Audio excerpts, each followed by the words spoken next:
नमस्कार दोस्तों, मेरा नाम है आशुतोष और आप देख रहे हैं डायनामिक इम्पल्शन। आज के इस वीडियो में हम बात करेंगे भारत के संविधान के अनुच्छेद 40, 41, 42 और 43 की। और ज्ञान को कभी भी छोड़ना नहीं चाहिए, इसलिए वीडियो को अंत तक अवश्य देखिएगा।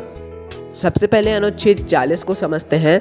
अनुच्छेद 40 में ग्राम पंचायतों का संगठन बताया गया है। ये गांधीवादी सिद्धांत है। देखिए, एक बहुत ही इंपॉर्टेंट है कि गांधीवादी सिद्धांत पर कौन सा अनुच्छेद है, तो अनुच्छेद 40। ग्राम पंचायत का गांधी जी समर्थन करते थे। कौन विरोध करता था, आपको कमेंट में बताना है, जिसने संविधान सभा में मना किया था। देखिए, राज्य को, ग्राम पंचायतों को ऐसे अधिकार और शक्तियाँ देना है जिससे वे गाँवों का विकास स्वयं कर सके और स्वयं कुछ निर्णय ले सके, जिससे ग्रामों का विकास होता रहे। अब देखिए, ये नीति निर्देशक तत्व हैं। कई राज्य कर सकते हैं, कई राज्य नहीं कर सकते, कोई सुप्रीम कोर्ट नहीं जा सकता। लेकिन यदि हम देखें आगे, जैसे हमारी सीरीज आगे बढ़ेगी, तो इसको आगे रख दिया गया है, जिससे हर राज्य को ग्राम पंचायत लागू करनी ही होगी। अब वो ऐसे अपने ग्राम पंचायत के कानून बना सकता है। अब किसी ग्राम पंचायत के पास ज़्यादा, किसी राज्य में ज़्यादा अधिकार होंगे, किसी के पास कम, वो अलग बात है। लेकिन अनुच्छेद 40 में ग्राम पंचायतों का संगठन है और ऐसे अधिकार देना है जिससे ग्रामों का विकास हो सके।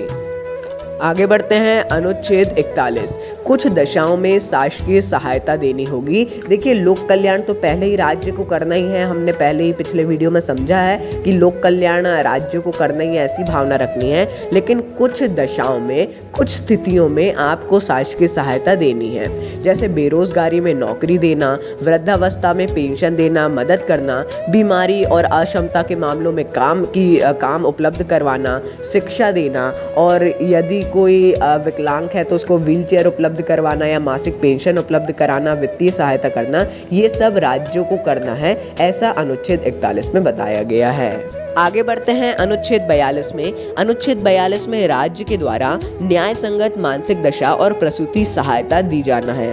राज्य क्या है, तो राज्य आप सभी को पता है कि इसके अनुसार राज्य केंद्र सरकार, राज्य सरकार, मध्य प्रदेश, छत्तीसगढ़ सरकार और बिजली विभाग, रेलवे विभाग, ऐसे कोई भी विभाग भी हो सकता है। तो देखिए, जैसे कि अब राज्य के द्वारा न्याय संगत, यानी कि कोई यदि नहीं कर पा रहा है कोई काम, सपोज कीजिए बिजली विभाग में कोई कर्मचारी है और यदि उसको कार्य दिया गया है लाइट सुधारने का, और वो लाइट सुधारते सुधारते उसको करंट लग गया है या फिर कुछ हो गया है, जिसके कारण अब वो कुछ समय के लिए आगे कार्य नहीं कर पा रहा है लाइट सुधारने का, तो उसको उतनी ही सैलरी में कुछ दिनों के लिए आप कोई आसान कार्य दें।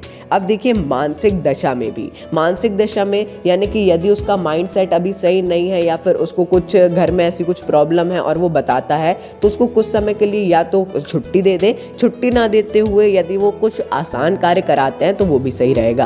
प्रसूति सहायता, प्रसूति सहायता आप सभी लोगों को पता ही है। जब महिलाएं गर्भवती होती हैं तो उनको छुट्टी दी जाती है, लेकिन सैलरी नहीं काटी जाती है। मतलब अभी तो गवर्नमेंट नौकरियों में ऐसा चल ही रहा है, हमेशा से चलता आ रहा है 3-3 महीने की। लेकिन जब 2 बच्चे होते हैं ये तभी तक लागू होती है, तीसरे बच्चे में आपको छुट्टी नहीं दी जाती है। इस बात को हमेशा आप लोग याद रखिएगा। अनुच्छेद 42 भी एक इम्पॉर्टेंट अनुच्छेद है।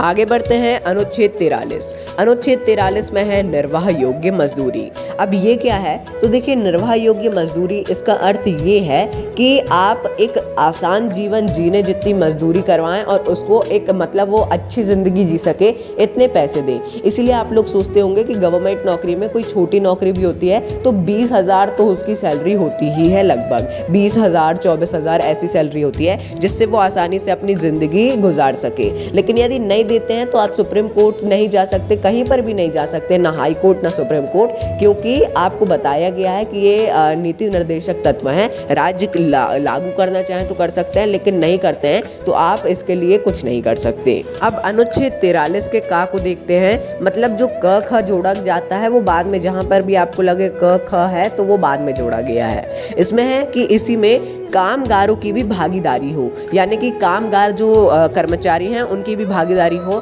कुछ भी चेंजेस करने वगैरह से पहले उनकी भी भागीदारी हो और उनसे भी पूछा जाए कि हाँ ऐसा होना चाहिए या नहीं। चलिए अब अनुच्छेद 43 के ख को देखते हैं। जितना हो सके उतना सहकारी करें, यानी कि कोऑपरेट करें, आप भी करें कोऑपरेट, और सामने वाले यानी कि जो जनता है, नागरिक है, उनको भी कोऑपरेट करने के लिए कहें। कुछ भी कार्य आपको करना है यदि जनता के क्षेत्र में, तो जनता की भी उसमें भागीदारी हो हो ऐसा करिए और जनता भी उसमें कुछ अपना साथ दे सके ऐसा उनको बोलिए।